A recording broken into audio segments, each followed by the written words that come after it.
नमस्कार। Vision IAS के news today के इस अंक में आप सभी का स्वागत है। इस अंक में हम आपके लिए लेकर आए हैं यूपीएससी परीक्षा की दृष्टि से महत्वपूर्ण कुछ अहम खबरें। इस अंक के साथ मैं हूं दिव्या तोमर। आइए सबसे पहले बात करते हैं इस अंक की सुर्खियों के बारे में। प्रधानमंत्री ने वित्त वर्ष 2022 में $400 बिलियन के निर्यात लक्ष्य की प्राप्ति के लिए 4 सूत्री रणनीति का सुझाव दिया।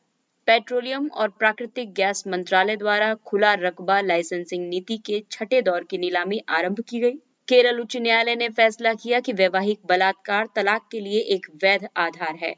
कन्वर्जेंस एनर्जी सर्विसेज लिमिटेड ने 1 लाख इलेक्ट्रिक 3 व्हीलर्स की खरीद के लिए पहली निविदा जारी की। चीन ने दक्षिण चीन सागर में नौसैनिक अभ्यास आरंभ किया। 4 ब्रिक्स देशों के वैज्ञानिक कोविड महामारी का जीनोमिक सीक्वेंसिंग करेंगे। और आइए अब जानते हैं खबरों के बारे में विस्तार से। इसमें सबसे पहले बात करेंगे पेपर 3 के टॉपिक 1 से संबंधित खबर की।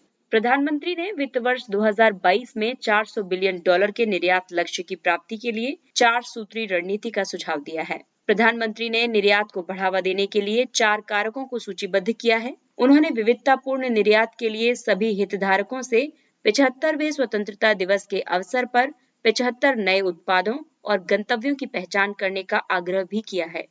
प्रधानमंत्री द्वारा सूचीबद्ध किए गए 4 कारक हैं: गुणवत्तापूर्ण सक्षम विनिर्माण का विस्तार करना, लॉजिस्टिकल समस्याओं के समाधान के लिए केंद्र सरकार तथा राज्य सरकारों द्वारा संयुक्त प्रयास करना, निर्यातकों और सरकार के बीच समन्वय को सुदृढ़ करना, भारतीय उत्पादों के लिए अन्य वैश्विक बाजारों की खोज करना। भारत का निर्यात वर्तमान में सकल घरेलू उत्पाद का 20% है।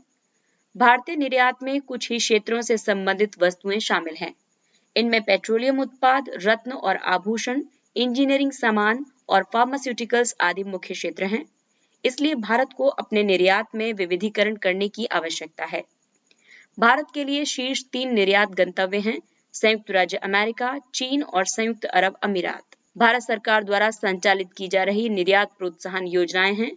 सेवाओं के निर्यात को विस्तार प्रदान करने के लिए विदेश व्यापार नीति के तहत भारत से सेवा निर्यात योजना यानी SEIS services export from India scheme आरंभ की गई है। भारत से वस्तुओं के निर्यात के लिए मौजूदा भारत से पण्य निर्यात योजना यानी MEIS merchandise exports from India scheme को प्रतिस्थापित करने के लिए निर्यात उत्पादों पर शुल्कों तथा करों में छूट योजना RODTEP योजना लागू की गई है। निर्यात के लिए व्यापार अवसंरचना योजना यानी trade infrastructure for export scheme ties आरंभ की गई है। कृषि निर्यात नीति 2018 क्रियान्वित की गई है। नए और संभावित निर्यातकों तक पहुंच बनाने के लिए निर्यात बंधु योजना भी आरंभ की गई है। अब बात करते हैं पेपर 3 के टॉपिक ऊर्जा की। पेट्रोलियम और प्राकृतिक गैस मंत्रालय द्वारा खुला रकबा लाइसेंसिंग नीति के छठे दौर की नीलामी आरंभ की गई है। घरेलू हाइड्रोकार्बन उत्पादन को बढ़ावा देने के लिए हाइड्रोकार्बन अन्वेषण और लाइसेंसिंग नीति हेल्प के तहत खुला रकबा लाइसेंसिंग नीति यानी OALP तंत्र आरंभ किया गया है। OALP यानी ओपन एक्रिएज लाइसेंसिंग प्रोग्राम सरकार की ओर से औपचारिक बोली दौर की प्रतीक्षा किए बिना हाइड्रोकार्बन की खोज करने वाली कंपनी को स्वयं अन्वेषण ब्लॉक्स का चयन करने के लिए एक विकल्प प्रदान करती है। वर्तमान में भारत का घरेलू ऊर्जा उत्पादन कम हो रहा है। पिछले वित्त वर्ष में कच्चे तेल में 5.22% और गैस के उत्पादन में 8.06% की गिरावट दर्ज की गई थी। हेल्प व्यवस्था के तहत नीलामी के इस छठे दौर में 35,346 वर्ग किलोमीटर की बढ़ोतरी अपेक्षित है। इसी के साथ अन्वेषण के लिए कुल 1,91,926 वर्ग किलोमीटर का क्षेत्र उपलब्ध हो जाएगा। नई अन्वेषण लाइसेंसिंग नीति यानी नेल्प को प्रतिस्थापित करने के लिए वर्ष 2016 में हेल्प तंत्र को लागू किया गया था। नेल्प की तुलना में हेल्प इस तरह से बेहतर है कि नेल्प में पृथक लाइसेंस की बजाय सभी हाइड्रोकार्बन के लिए एकल लाइसेंस की व्यवस्था की गई है। नेल्प के लाभ के बंटवारे की बजाय हेल्प में राजस्व साझाकरण मॉडल अपनाया गया है। हेल्प में मूल्य निर्धारण और विपणन की स्वतंत्रता प्रदान की गई है। गहरे समुद्र में अन्वेषण के मामले में आरंभिक 7 वर्षों के लिए कोई रॉयल्टी देय नहीं होगी।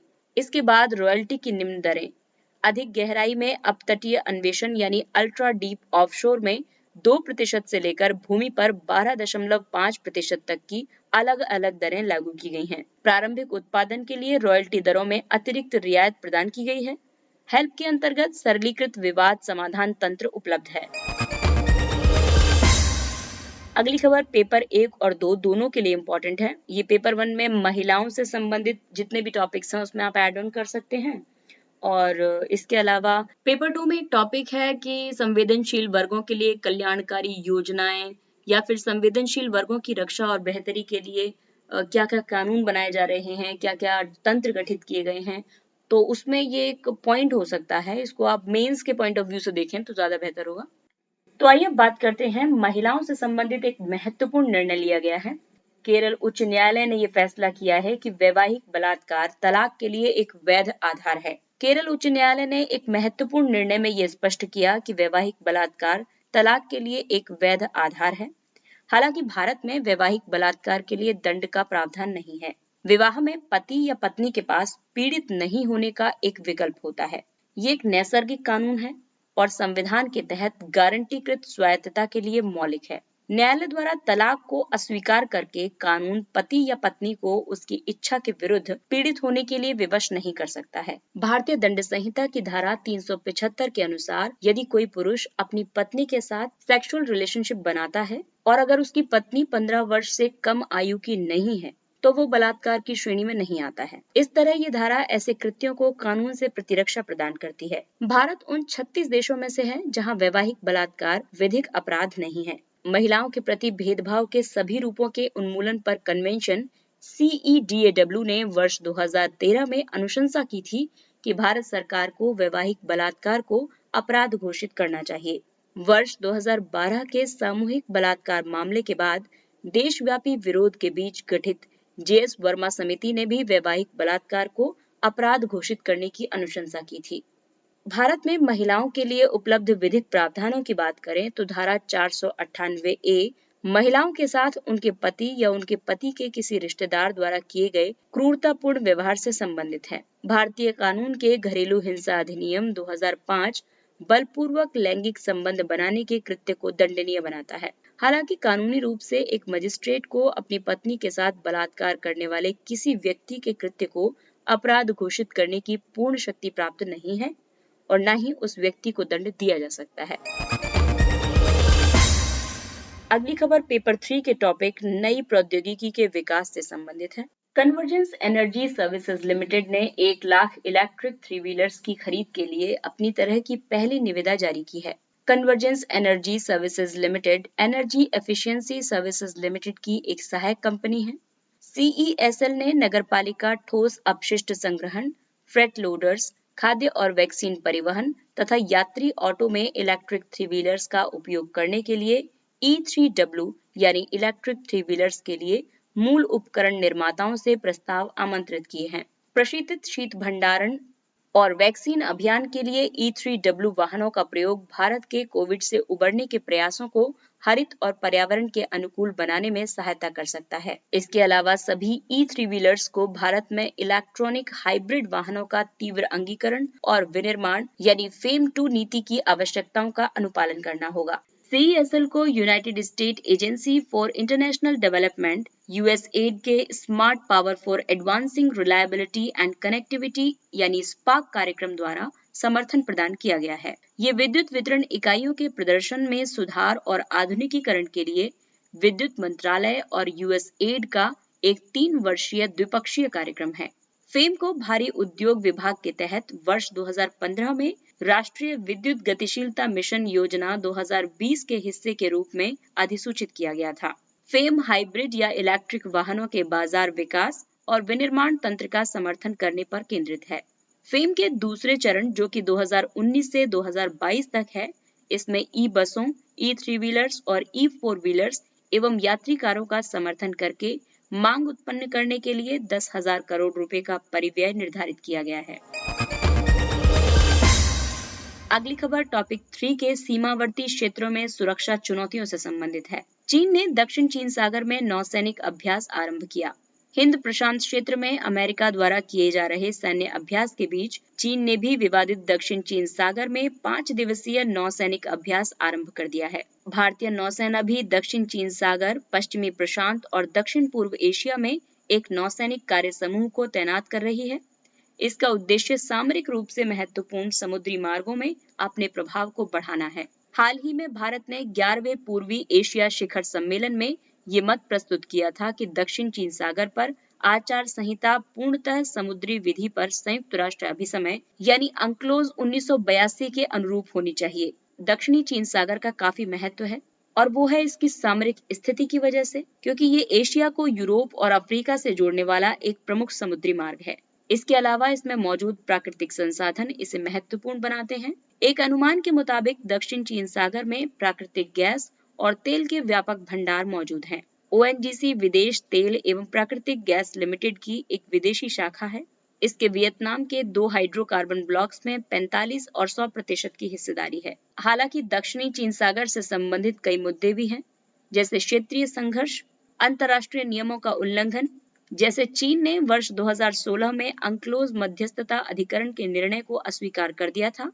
उस निर्णय में ये कहा गया था कि चीन दक्षिणी चीन सागर के अधिकांश हिस्से को शामिल करने वाली 9 डैश लाइन के भीतर जल संसाधनों पर ऐतिहासिक अधिकारों का दावा नहीं कर सकता है। अंक्लोज तृतीय समुद्री विधि पर संयुक्त राष्ट्र अभिसमय के परिणाम स्वरूप उत्पन्न एक अंतर्राष्ट्रीय समझौता है। ये समुद्री प्राकृतिक संसाधनों के व्यवसाय, पर्यावरण और प्रबंधन के लिए दिशा निर्देशों के निर्धारण के साथ देशों द्वारा विश्व के महासागरों के उपयोग आदि के संबंध में उन देशों के अधिकारों और उत्तरदायित्वों को परिभाषित करता है। भारत ने इस कन्वेंशन पर वर्ष 1982 में हस्ताक्षर किए थे और वर्ष 1995 में इसकी अभिपुष्टि की थी।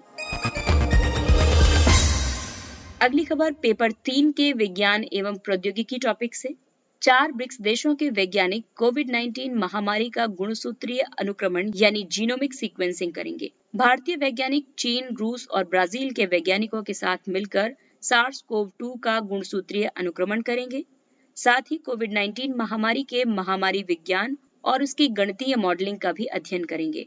इससे इस वायरस के आनुवांशिक उत्परिवर्तन और पुनर्संयोजन के साथ साथ इस वायरस के भविष्य में प्रसार के बारे में अनुमान भी लगाया जा सकेगा। विज्ञान और प्रौद्योगिकी विभाग द्वारा समर्थित इस शोध के तहत भारत और ब्राजील पर्यावरण के नमूनों में SARS-CoV-2 के वितरण का आकलन करेंगे। चीनी और रूसी वैज्ञानिक रोगियों से ली गई जैविक सामग्री में SARS-CoV-2 के रियल टाइम यानी PCR पॉलीमरेज श्रृंखला अभिक्रिया की पहचान करेंगे। जीनोम सीक्वेंसिंग का मतलब है किसी व्यक्ति में क्षार युग्म यानी बेस पेयर के सटीक क्रम को समझना। एक जीनोम किसी भी जीव के संपूर्ण डीएनए सेट को दर्शाता है। जीनोम में सभी गुणसूत्र यानी क्रोमोसोम शामिल होते हैं, जिनमें डीएनए और जीन दोनों पाए जाते हैं। जीन डीएनए के विशिष्ट खंड होते हैं। आइए बात करते हैं ब्रिक्स के बारे में। ब्रिक्स विश्व की 5 उभरती अर्थव्यवस्थाओं ब्राजील, रूस, भारत, चीन और दक्षिण अफ्रीका को संयुक्त रूप से इंगित करने के लिए एक संक्षिप्त पदावली है। ये वैश्विक जनसंख्या में 41% और वैश्विक सकल घरेलू उत्पाद में 24% और विश्व व्यापार में 16% से अधिक की हिस्सेदारी रखते हैं। भारत 13वें ब्रिक्स शिखर सम्मेलन का आयोजन करेगा, जो इस समूह की 15वीं वर्षगांठ का भी प्रतीक है।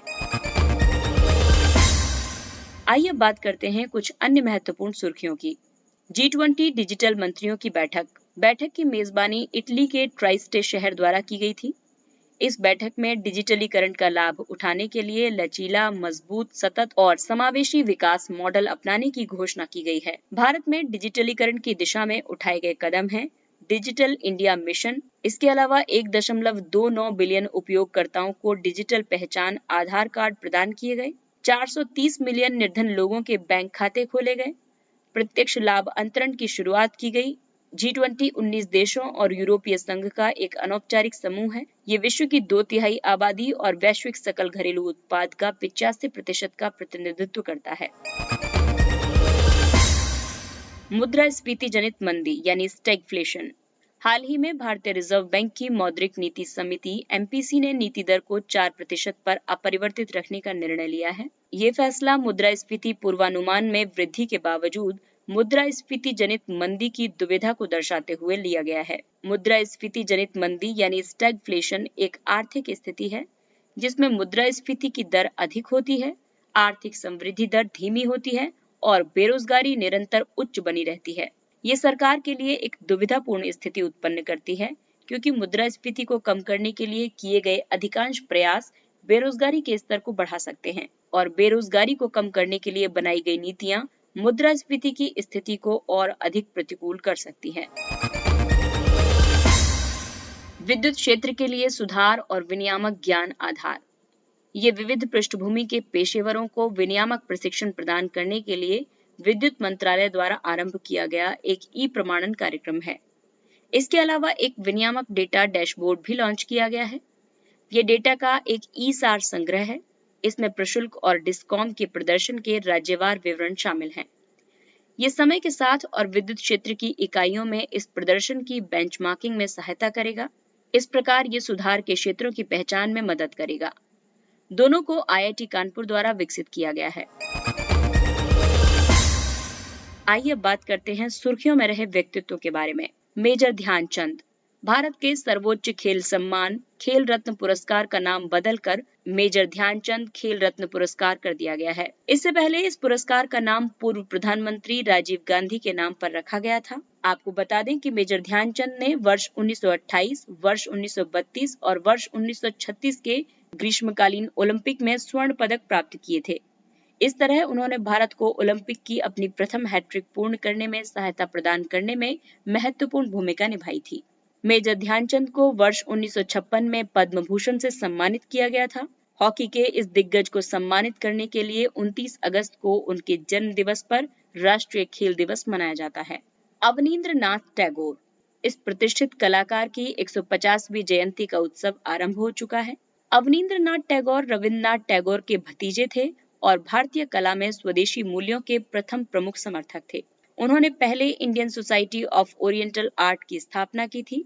बाद में भारतीय कलाकारों पर अंग्रेजी प्रभाव का प्रतिरोध करने के उद्देश्य से बंगाल स्कूल ऑफ आर्ट की स्थापना की थी। वे आधुनिक भारतीय कला के जनक के रूप में प्रसिद्ध हैं। आइए अब बात करते हैं सुर्खियों में रहे स्थल की। हिरोशिमा। 6 अगस्त को औपचारिक रूप से हिरोशिमा दिवस के रूप में मनाया जाता है। मैनहट्टन प्रोजेक्ट के तहत 2 परमाणु बम निर्मित किए गए थे। पहले परमाणु बम को द लिटिल बॉय नाम दिया गया था। इसे 6 अगस्त 1945 को हिरोशिमा शहर में गिराया गया था। दूसरे परमाणु बम को द फैट मैन नाम दिया गया था। इसे 9 अगस्त 1945 को नागासाकी में गिराया गया था। पेंसिलुंगपा ग्लेशियर ये लद्दाख के जास्कर में है। हाल के एक अध्ययन में पाया गया है कि इस हिमनद के पीछे हटने के लिए कई कारण उत्तरदायी हैं, जैसे तापमान में वृद्धि, शीत ऋतु के दौरान वर्षा में गिरावट आदि। ये अध्ययन वाडिया हिमालय भूविज्ञान संस्थान देहरादून द्वारा आयोजित किया गया था। ये संस्थान विज्ञान एवं प्रौद्योगिकी विभाग के तहत एक स्वायत्त संगठन है। जरांज निमरोज प्रांत अफगानिस्तान। अमेरिका द्वारा वर्ष 2020 में अमेरिकी सेना की वापसी के लिए तालिबानी समूह के साथ किए गए एक समझौते के बाद जरांज तालिबान के अधीन आने वाली प्रथम प्रांतीय राजधानी बन गई है। अफगानिस्तान के पुनर्निर्माण और पुनर्गठन के लिए भारत की प्रतिबद्धता के प्रतीक के रूप में भारत ने जरांज डिलाराम राजमार्ग का निर्माण किया था। इस राजमार्ग द्वारा भारत ईरान में चाबहार बंदरगाह के माध्यम से अफगानिस्तान को आपूर्ति बढ़ा सकता है। इसके साथ ही ये अंक समाप्त होता है। अगले अंक में फिर मुलाकात होगी कुछ अन्य महत्वपूर्ण खबरों के साथ। तब तक अपना ख्याल रखिए, सुरक्षित दूरी बनाए रखिए, मास्क पहनिए, हाथ और मुंह साफ रखिए और बेहद आवश्यक होने पर ही घर से बाहर निकलिए और टीकाकरण अवश्य करवाइए। और अब हमें यानी विजन IAS की पूरी टीम को दीजिए इजाजत। नमस्कार।